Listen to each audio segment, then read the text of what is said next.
ശബരിമല സ്വർണ്ണക്കൊള്ളക്കേസിൽ തിരുവിതാംകൂർ ദേവസ്വം ബോർഡിന്റെ മുൻ president A പത്മകുമാറിന്റെ ജാമ്യാപേക്ഷയിൽ കൊല്ലം വിജിലൻസ് കോടതി അല്പസമയത്തിനകം വിധി പറയും. ദ്വാരപാലക പാളിക്കേസിലെ ജാമ്യ ഹർജിയാണ് കോടതി ഇപ്പോൾ പരിഗണിക്കുന്നത്. കൊല്ലത്ത് നിന്ന് സൂര്യഗായത്രി ലേറ്റസ്റ്റ് അപ്ഡേഷനുമായി ചേരുന്നു. പറയൂ Suryagayathri, good morning. Good morning SKN. Sabarimala സ്വർണ്ണക്കൊള്ള കേസിൽ മുൻ തിരുവിതാംകൂർ ദേവസ്വം ബോർഡ് പ്രസിഡന്റ് പത്മകുമാറിന്റെ ജാമ്യാപേക്ഷയിലാണ് കൊല്ലം വിജിലൻസ് കോടതി ഇന്ന് വിധി പറയുക. ദ്വാരപാലക പാളി കേസിലെ ജാമ്യ ഹർജിയാണ് കോടതി ഇന്നിപ്പോൾ പരിഗണിക്കാൻ പോകുന്നത്. കട്ടിളപ്പാളി കേസിൽ നേരത്തെ തന്നെ പത്മകുമാറിന് സ്വാഭാവിക ജാമ്യം ലഭിച്ചിരുന്നതാണ്.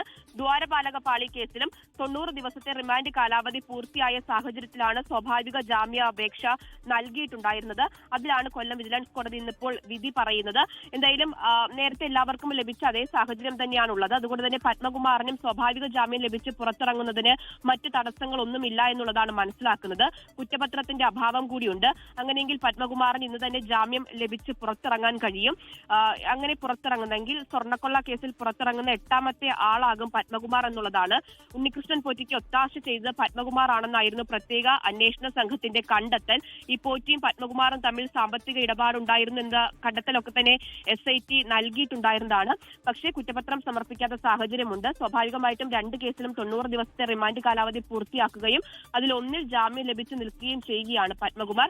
ഇന്നിപ്പോൾ അടുത്ത 2ാമത്തെ കേസിലും സ്വാഭാവിക ജാമ്യം പത്മകുമാറിന് ലഭിക്കും എന്നുള്ളത് തന്നെയാണ് മനസ്സിലാക്കുന്നത്. 11 മണിക്കാണ് കോടതി നടപടികൾ ആരംഭിക്കുക.